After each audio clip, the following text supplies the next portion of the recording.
નમસ્કાર મિત્રો, સ્વાગત છે તમારું અમારી ચેનલ ધર્મ વાસ્તુમાં। આજે હું તમને જે કહેવા જઈ રહ્યો છું તે કોઈ ધર્મગ્રંથની સામાન્ય વાત નથી। આ તે સત્ય છે જે હજારો વર્ષોથી છુપાયેલું હતું। ગરુડ પુરાણના એ પાનાઓમાં જે ખૂબ ઓછા લોકોએ સમજ્યા। શું તમે જાણો છો કે જ્યારે કોઈ ઘરમાં દીકરીનો જન્મ થાય છે ત્યારે તે કોઈ ઘટના નથી, તે ભગવાનની પસંદગી છે, ભગવાનની પસંદગી। પણ સવાલ એ છે કે ભગવાન કોને પસંદ કરે છે? કયા બ્રતાને, કઈ માતાને, કયા આંગણાને? અને સૌથી મોટો સવાલ, શું તમારું ઘર તે પસંદગી માટે યોગ્ય છે? આજે આપણે ગરુડ પુરાણના એ રહસ્યો ખોલીશું જે જણાવે છે કે દીકરીઓ કયા ઘરમાં જન્મ લે છે, શા માટે લે છે અને તેમના જન્મનું તમારા ભાગ્ય સાથે શું સંબંધ છે। આ વિડિયો અંત સુધી જુઓ, કારણ કે જે સત્ય સૌથી અંતમાં આવશે તે કદાચ તમારી જિંદગીનો નજરિયો બદલી નાખશે। મિત્રો, આપણે બધા જાણીએ છીએ કે દુનિયામાં દરરોજ લાખો બાળકો જન્મે છે, પણ શું તમે ક્યારે વિચાર્યું છે કે કોઈ બાળક આ ઘરમાં જ કેમ જન્મ્યું, આ માતાની કોખમાં જ કેમ આવ્યું, આ પિતાનું બાળક કેમ બન્યું?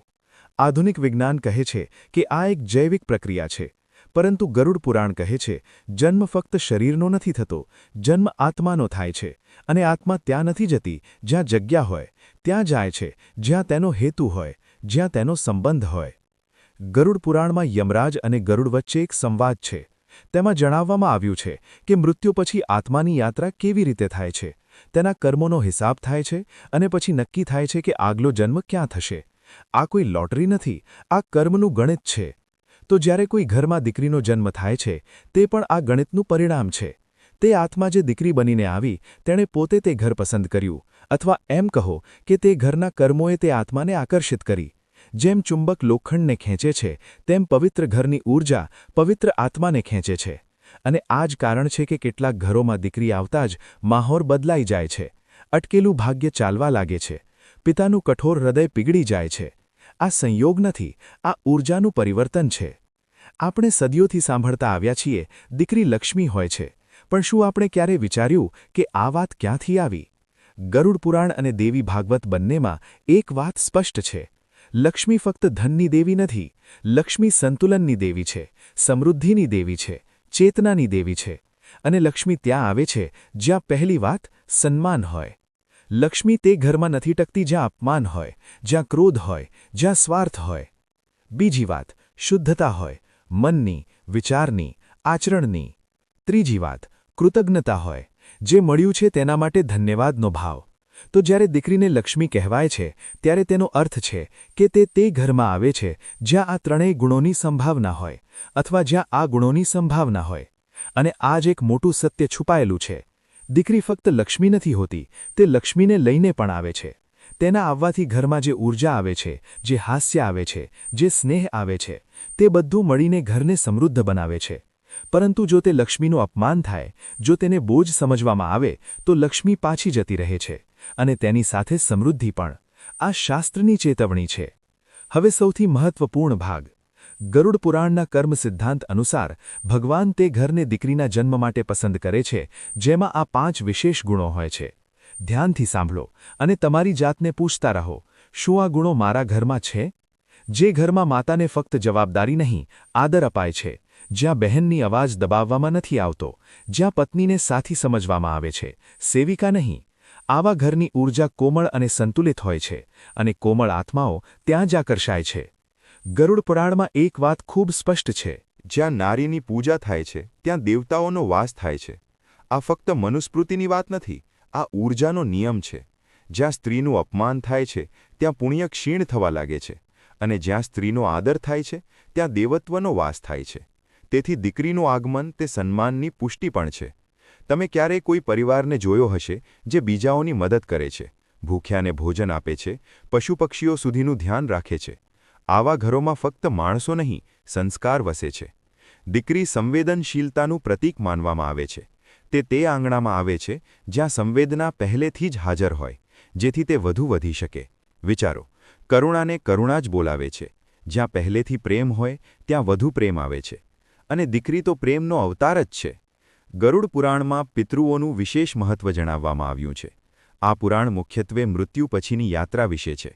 તેમાં જણાવવામાં આવ્યું છે કે પિતૃઓની સંતુષ્ટિથી કુલની ઊર્જા સ્થિર રહે છે। જે ઘરોમાં શ્રાદ્ધ થાય છે, તર્પણ થાય છે, ઓછામાં ઓછું પૂર્વજોનું સ્મરણ અને સન્માન હોય છે, ત્યાં કુલની ઊર્જા સ્થિર રહે છે અને તેથી જ દીકરીને કુલની જ્યોતિ કહેવામાં આવે છે, કારણ કે તે પરિવારના અધૂરા સંસ્કારોને પૂર્ણ કરવા આવે છે. તે ફક્ત વર્તમાનની નહીં, ભૂતકાળ અને ભવિષ્યની કડી પણ હોય છે. આ વાત કહી રહી છે કે તમારા પૂર્વજોએ જે કર્મ કર્યા તેનું ફળ તમારા ઘરમાં આવનાર આત્માના રૂપમાં મળી શકે છે, અને જો તે કર્મ પવિત્ર હતા તો તે આત્મા પણ વિશેષ હશે. ચોથો ગુણ, લોભ કરતા પ્રેમ. જો કોઈ ઘરમાં દરેક નિર્ણય ધનના આધારે થાય છે, દરેક સંબંધમાં પહેલા સંપત્તિની ચર્ચા થાય છે, દરેક કામમાં સ્વાર્થ દેખાય છે, તો તે ઘરની ઊર્જા ભારે થઈ જાય છે. પરંતુ જ્યાં પ્રેમ હોય, જ્યાં ત્યાગ હોય, જ્યાં સંતુલન હોય, ત્યાં દીકરીનો જન્મ તે પ્રેમને ઓર ઊંડો કરવા આવે છે. તમે જોયું હશે, કેટલાક પરિવારોમાં દીકરીના જન્મ પછી પિતા બદલાઈ જાય છે. જે પિતા પહેલાં ખૂબ કઠોર હતા, દીકરી સામે પીગળી જાય છે. કેમ? કારણ કે દીકરી તેમના અંદર છુપાયેલા તે પ્રેમને જગાડે છે, જે વર્ષોથી સૂઈ રહ્યો હતો. પાંચમો ગુણ, દીકરીને બોજ નહીં, ભાગ્ય સમજવું. આ સૌથી મહત્વપૂર્ણ ગુણ છે. ગરુડ પુરાણ અને આત્માના જન્મ વિશેના રહસ્યોમાં જણાવવામાં આવ્યું છે કે આત્મા ગર્ભમાં આવતા પહેલાં જ માતાપિતાના વિચારોને અનુભવે છે. જો મનમાં ભય હોય, નિરાશા હોય અથવા અસ્વીકારની ભાવના હોય તો તે આત્મા ટકતી નથી. પરંતુ જ્યાં સ્વાગતની ભાવના હોય, જ્યાં ખુશી હોય, જ્યાં જે પણ આવે આપણે તેને પ્રેમ આપીશું એવો ભાવ હોય, ત્યાં તે આત્મા આવે છે અને રોકાય છે. તો વિચારો, જો તમારા મનમાં દીકરી પ્રત્યે કોઈ ભેદભાવ હોય, કોઈ નિરાશા હોય, તો તમે તે આત્માને દૂર કરી રહ્યા છો, જે કદાચ તમારું ભાગ્ય બદલવા આવી રહી હતી. હવે એક મોટો સવાલ, જે તમારા મનમાં જરૂર હશે. જો દીકરી ફક્ત તે જ ઘરોમાં આવે છે જ્યાં આ ગુણો હોય, તો પછી એવા ઘરોમાં પણ દીકરીઓ કેમ જન્મે છે જ્યાં તેમની સાથે સારું વર્તન નથી થતું? આ પ્રશ્ન ખૂબ મહત્વનો છે અને તેનો જવાબ ગરુડ પુરાણમાં મળે છે. ક્યારેક દીકરી તે ઘરમાં જન્મ લે છે જ્યાં તે પરિવર્તન બનીને આવે છે. ગરુડ પુરાણના કર્મ સિદ્ધાંત અનુસાર કેટલીક આત્માઓ સુધારા માટે જ જન્મે છે.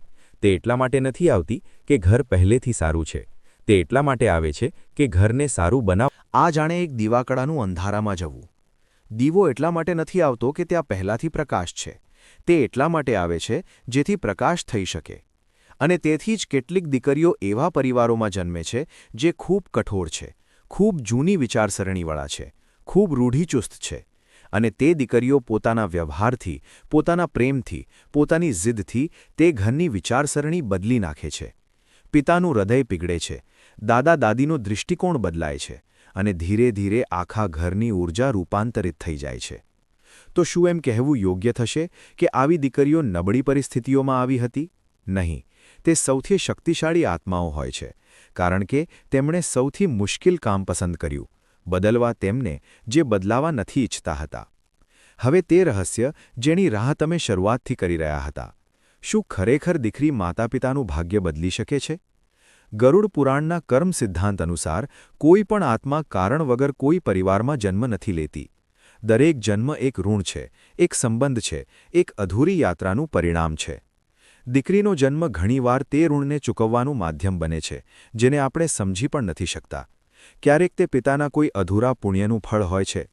તે પિતાએ કદાચ કોઈ છેલ્લા જન્મમાં કોઈની મદદ કરી હતી, કોઈ કન્યાનું સંરક્ષણ કર્યું હતું, અને તે જ ફળ આ જન્મમાં તેની પોતાની દીકરીના રૂપમાં પાછું મળ્યું. ક્યારેક તે માતાની કોઈ પૂર્વજન્મની તપસ્યાનું ઉત્તર હોય છે, અને ક્યારેક તે પોતે તે પરિવારની પરીક્ષા બનીને આવે છે. હવે સાંભળો સૌથી ઊંડી વાત. ગરુડ પુરાણમાં એમ પણ જણાવવામાં આવ્યું છે કે જ્યારે કોઈ શુભ આત્મા જન્મ લે છે ત્યારે તે પોતાની સાથે પોતાના સંચિત પુણ્યોની તરંગ પણ લાવે છે. તે તરંગ ફક્ત તેના જીવનને નહીં, આખા પરિવારની દિશાને પ્રભાવિત કરી શકે છે. તેથી જ તમે જોયું હશે, કેટલાક ઘરોમાં દીકરીના જન્મ પછી અટકેલું કામ ચાલવા લાગે છે, આર્થિક સ્થિતિ સુધરવા લાગે છે, ઘરમાં વધુ શાંતિ અનુભવાય છે. લોકો તેને સંયોગ કહે છે, શાસ્ત્ર તેને ઊર્જાનું પરિવર્તન માને છે. અને અહીં એક બીજું સત્ય છે, દરેક પરિવર્તન તરત દેખાતું નથી. ક્યારેક ક્યારેક દીકરીનો જન્મ પરિવારની અંદર છુપાયેલી કઠોરતાને ઉજાગર કરી દે છે. જે વિચાર વર્ષોથી અંદર દબાયેલો હતો તે સામે આવી જાય છે. આ નકારાત્મક નથી હોતું, આ શુદ્ધિકરણ છે. જેમ જ્યારે ઘાને સાફ કરવામાં આવે છે ત્યારે દુખાવો થાય છે, પરંતુ તે દુખાવો સાજા થવાની પ્રક્રિયા છે. દીકરીનો કોમળ સ્પર્શ પણ ક્યારેક આવો જ હોય છે. ગરુડ પુરાણમાં આત્માની યાત્રાનું જે વર્ણન છે તે અદ્ભુત છે. આ પુરાણ જણાવે છે કે મૃત્યુ પછી આત્મા અનેક પડાવોથી પસાર થાય છે. તેના કર્મોનું આકલન થાય છે અને પછી તે આગલા જન્મની તૈયારી કરે છે. અને આ વાત ખૂબ ઊંડી છે. શક્ય છે કે તે જ આત્મા જેણે કોઈ જન્મમાં પિતાનું રૂપ લીધું હતું, આગલા જન્મમાં દીકરી બનીને પાછી ફરે, જેથી સંબંધનું સંતુલન સ્થાપિત થઈ શકે. જરા વિચારો, તે દીકરી જે તમારી ગોદમાં રમી રહી છે, કદાચ કોઈ જન્મમાં તે તમારી માતા રહી હોય, અથવા તમારા પિતા, અથવા તમારો સૌથી પ્રિય મિત્ર. આત્માઓ બદલાતી નથી, રૂપ બદલે છે. અને તેથી જ કહેવાય છે, દીકરી ફક્ત વર્તમાનની સંતાન નથી, તે આત્માની યાત્રાનું વિસ્તરણ છે. હવે એક પ્રશ્ન જે તમને હચમચાવી દેશે. જો દીકરીનો જન્મ કર્મો સાથે જોડાયેલો છે, જો તે પોતાની સાથે પુણ્ય અને હેતુ લઈને આવે છે, તો શું તેને ઓછી સમજવી એ પોતાનું ભાગ્ય ઓછું સમજવું નથી? જ્યારે તમે દીકરીને અસ્વીકાર કરો છો, ત્યારે તમે તે પુણ્યને અસ્વીકાર કરો છો જે તેની સાથે આવ્યું હતું. તે ઊર્જાને અસ્વીકાર કરો છો જે તમારા ઘરને બદલી શકતી હતી. આ ફક્ત સામાજિક બુરાઈ નથી, આ આધ્યાત્મિક મૂર્ખતા છે.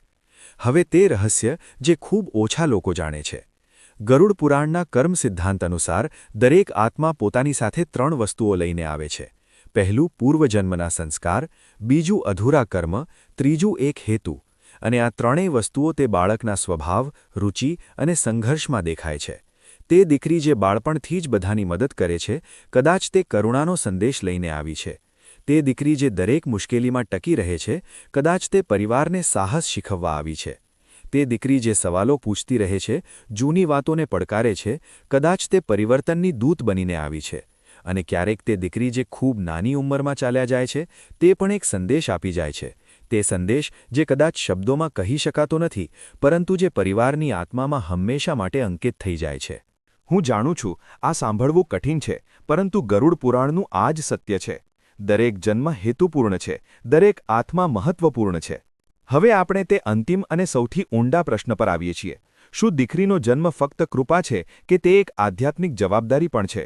ગરુડ પુરાણનો જવાબ સ્પષ્ટ છે, બંને. જ્યારે કોઈ શુભ આત્મા કોઈ ઘરમાં જન્મ લે છે, ત્યારે તે ફક્ત સુખ આપવા નથી આવતી, તે ઘરની ચેતનાને ઊંચી ઉઠાવવા આવે છે. તેના માટે પરિવારનો દાયિત્વ છે કે તેને શિક્ષણ આપવું, તેને સુરક્ષા આપવી, તેને સ્વતંત્રતા આપવી, તેને સન્માન આપવું.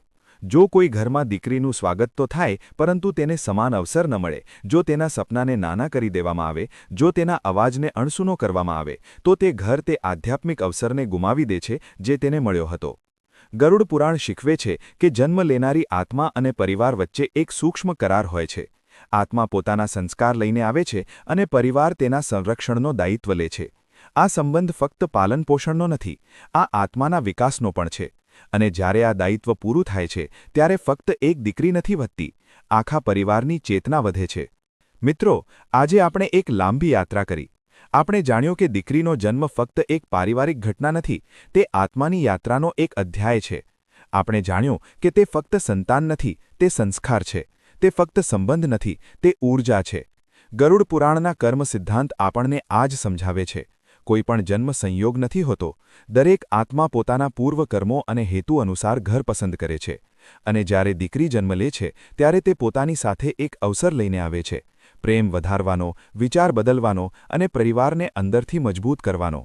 દીકરીનું સન્માન કરવું ફક્ત શબ્દોથી નથી થતું. તેને શિક્ષણ આપવું, તેને નિર્ણય લેવાનો સાહસ આપવો, તેને સમાન અધિકાર આપવો, તેના સપનાને પોતાનું સપનું સમજવું, આ જ સાચો આદર છે. અને જ્યાં આ આદર હોય છે, ત્યાં ફક્ત એક દીકરી નથી વધતી, આખા પરિવારની કિસ્મત વધે છે. જો તમારા ઘરમાં દીકરી છે, તો સમજો ભગવાને તમને પસંદ કર્યા છે. જો નથી, તો દરેક દીકરીને તે સન્માન આપો જે તેને મળવું જોઈએ. કારણ કે જ્યાં નારીનો આદર થાય છે, ત્યાં જીવનમાં સંતુલન અને શાંતિ સ્થિર થાય છે. દીકરી ભગવાનનો ઉપહાર છે, અને તે ઉપહારનું રક્ષણ અને સન્માન આપણી જવાબદારી છે. જો આ કથાએ તમારા દિલને સ્પર્શ્યું હોય, તો એક કામ કરો. આ વિડિયો તે વ્યક્તિને મોકલો જેને આ સાંભળવું જરૂરી છે. ચેનલને સબસ્ક્રાઇબ કરો અને નીચે કમેન્ટમાં લખો, દીકરી મારો વરદાન છે. મળીએ આગલા રહસ્યમાં. જય શ્રી હરિ.